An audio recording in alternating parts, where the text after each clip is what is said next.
মধ্যপ্রাচ্যে নিরস্ত্র নিপীড়িত নির্যাতিত ফিলিস্তিনিদের উপর দখলদার ইসরায়েলি বাহিনীর নির্যাতন চলছে। আমাদের হাতে এসেছে গুরুত্বপূর্ণ আপডেট আন্তর্জাতিক সংবাদ। শুরুতেই থাকছে এবার ইসরায়েলগামী ভারতের সব ফ্লাইট বন্ধ ঘোষণা।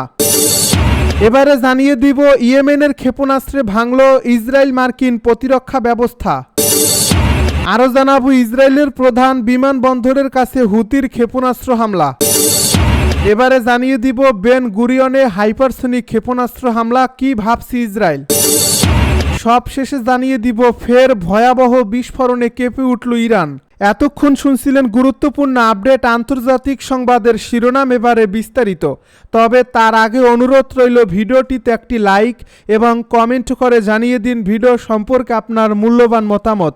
আরও জানিয়ে দিন ভিডিওটি কোথা থেকে দেখছেন বা কোন জেলা থেকে দেখছেন। এবার ইসরায়েলগামী ভারতের সব ফ্লাইট বন্ধ।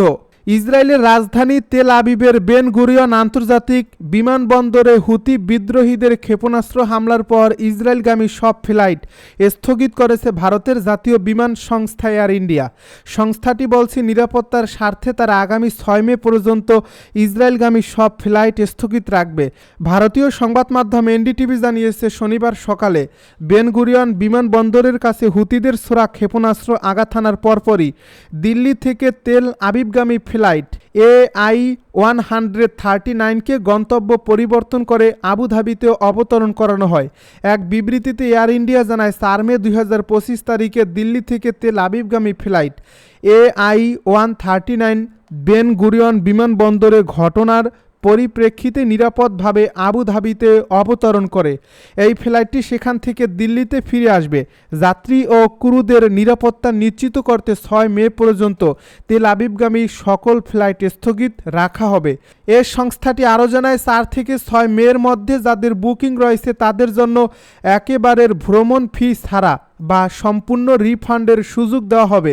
এয়ার ইন্ডিয়ার পক্ষ থেকে আরও বলা হয়েছে, আমাদের গ্রাহক ও কর্মীদের নিরাপত্তাই সর্বোচ্চ অগ্রাধিকার। মাঠ পর্যায়ের কর্মীরা যাত্রীদের বিকল্প ব্যবস্থা সহায়তা করছেন। ইয়েমেনের ক্ষেপণাস্ত্রে ভাঙল ইসরায়েল মার্কিন প্রতিরক্ষা ব্যবস্থা। ইসরায়েলের কেন্দ্রীয় বেন গুরিয়ন আন্তর্জাতিক বিমানবন্দরের সীমানায় হুতি বিদ্রোহীদের ছোড়া একটি ব্যালিস্টিক ক্ষেপণাস্ত্র আঘাত হানায় চাঞ্চল্যের সৃষ্টি হয়েছে। উদ্বেগের বিষয় হলো এই হামলা মোকাবিলা করতে ইসরায়েল ও যুক্তরাষ্ট্রের সর্বাধুনিক শক্তিশালী দূরপাল্লার ক্ষেপণাস্ত্র প্রতিরক্ষা ব্যবস্থা সম্পূর্ণ ব্যর্থ হয়েছে।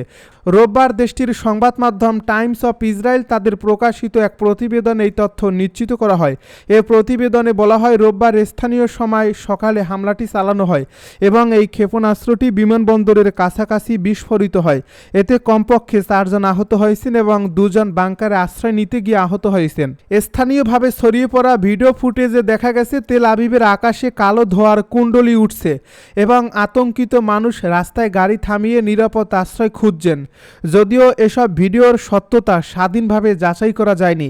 ইসরায়েলি প্রতিরক্ষা বাহিনী জানায়, ক্ষেপণাস্ত্র প্রতিরোধে একাধিকবার চেষ্টা করা হয়, ব্যবহার করা হয় ইসরায়েলের দূরপাল্লার ক্ষেপণাস্ত্র প্রতিরক্ষা ব্যবস্থা এবং যুক্তরাষ্ট্রের মোতায়েন করা থার্ড সিস্টেম, কিন্তু কোনো সিস্টেমেই এই ক্ষেপণাস্ত্রটিকে সফলভাবে থামাতে পারেনি।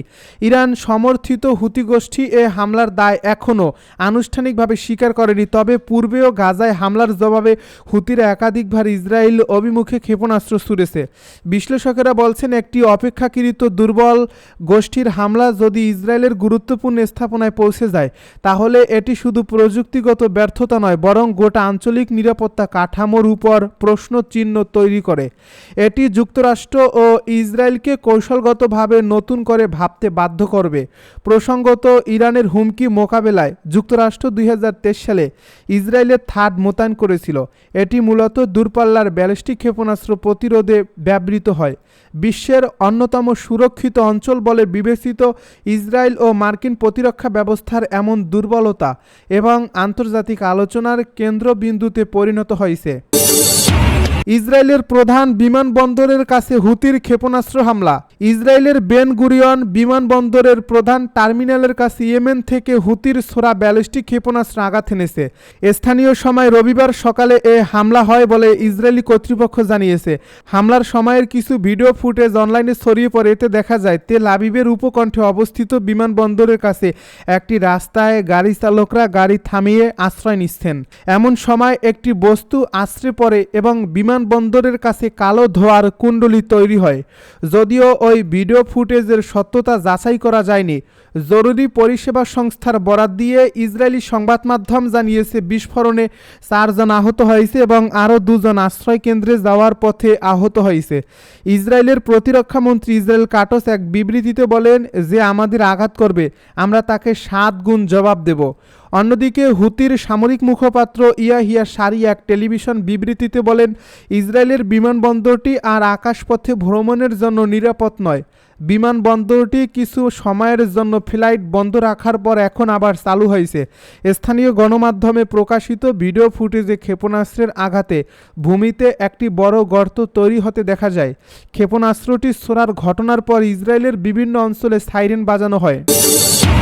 বেন গুরিয়নে হাইপারসনিক ক্ষেপণাস্ত্র হামলা, কি ভাবছে ইসরায়েল? অতি সম্প্রতি ইসরায়েলের বিভিন্ন সামরিক ও বিমান ঘাঁটিতে হাইপারসনিক ক্ষেপণাস্ত্র হামলা চালিয়েছে হুথি নিয়ন্ত্রিত ইয়েমেনের সামরিক বাহিনী, যার সর্বশেষ হামলাটি প্রতিহত করতে ব্যর্থ হয়েছে ইসরায়েলের শক্তিশালী আকাশ প্রতিরক্ষা ব্যবস্থা, যার ফলে সেটি দখলকৃত তেল আবিবে দখলদার ইসরায়েলের প্রধান আন্তর্জাতিক বিমানবন্দর বেন গুরিয়নে সরাসরি আঘাত হানে। এতে বেশ কয়েকজন আহত সহ বিমানবন্দরের সব ধরনের ফ্লাইট স্থগিত করছে কর্তৃপক্ষ। এদিকে ইয়েমেনি ক্ষেপণাস্ত্র হামলার পর দখলদার ইসরায়েল সরকার তার বর্তমান ইয়েমেন নীতি পুনর্বিবেচনা করছে এবং এ ধরনের হামলার সরাসরি জবাব দেওয়ার কথা ভাবছে বলে রোববার জেরুজালেম পোস্টকে জানিয়েছে এক ইসরায়েলি সূত্র। প্রতিবেদনে বলা হয় বাইডেন প্রশাসনের সময় 2024 সালের জুলাই থেকে শুরু করে অন্তত 5 বার ইয়েমেনে হুতি লক্ষ্যবস্তুতে হামলা চালিয়েছে ইসরায়েল। তবে মার্কিন প্রেসিডেন্ট ডোনাল্ড ট্রাম্পের দায়িত্ব গ্রহণের পর তার অনুরোধে ইসরায়েল ইয়েমেনের লক্ষ্যবস্তুতে হামলা থেকে বিরত থাকে। যদিও এই সময়ে হামলা চালানোর দায়িত্ব পালন করে মার্কিন যুদ্ধবিমান। বেশ কয়েক দফার হামলা চালিয়ে নারী শিশুসহ প্রায় 450 ইয়েমেনিকে হত্যা করে মার্কিন বাহিনী। তবে এবার বেন গুরিয়নে ক্ষেপণাস্ত্র হামলার সরাসরি জবাব দিতে চায় ইসরায়েল। দেশটির প্রধানমন্ত্রী বেনিয়ামিন নেতানিয়াহু ইতিমধ্যেই ইয়েমেন থেকে ছোড়া ক্ষেপণাস্ত্র হামলার জবাব নিয়ে আলোচনার জন্য মন্ত্রিসভা ও জ্যেষ্ঠ প্রতিরক্ষা কর্মকর্তাদের নিয়ে একটি সীমিত পরিসরের বৈঠকে বসেছেন। ফের ভয়াবহ বিস্ফোরণে কেঁপে উঠল ইরান। অন্যতম বৃহৎ বন্দর নগরী বন্দর আব্বাস ও ঐতিহাসিক শহর ইস্পাহানের ভয়াবহ বিস্ফোরণের রেশ কাটতে না কাটতেই আবারও বিস্ফোরণে কেঁপে উঠল ইরান। রোববার ইরানের মাশহাদ শহরে এক ভয়াবহ বিস্ফোরণের পর আগুনের ঘটনা ঘটছে। এক প্রতিবেদন এই তথ্য জানিয়েছে বার্তা সংস্থা মেহের নিউজ। প্রাথমিক তথ্য অনুযায়ী এই বিস্ফোরণটি মাশহাদ শহরের একটি মোটরসাইকেল কারখানায় ঘটে এবং এরপর সেখানে আগুন লাগার পর তা দ্রুত ছড়িয়ে পড়ে। এ ঘটনার পরপরই ফায়ার সার্ভিসের একাধিক দল ঘটনাস্থলে পাঠানো হয়েছে এবং আগুন নিয়ন্ত্রণে আনার জন্য অভিযান চলছে। মাশহাদ ফায়ার সার্ভিসের প্রধান জানিয়েছেন একটি 4000 বর্গমিটার জায়গা জুড়ে বিস্তৃত টায়ার ও কার্ডবোর্ডের গুদাম সম্পূর্ণভাবে আগুনে পুড়ে গেছে। তবে এ ঘটনায় এখন পর্যন্ত হতাহতের কোনো খবর পাওয়া যায়নি। আগুন লাগার কারণ সম্পর্কে বিস্তারিত তদন্ত শুরু হয়েছে।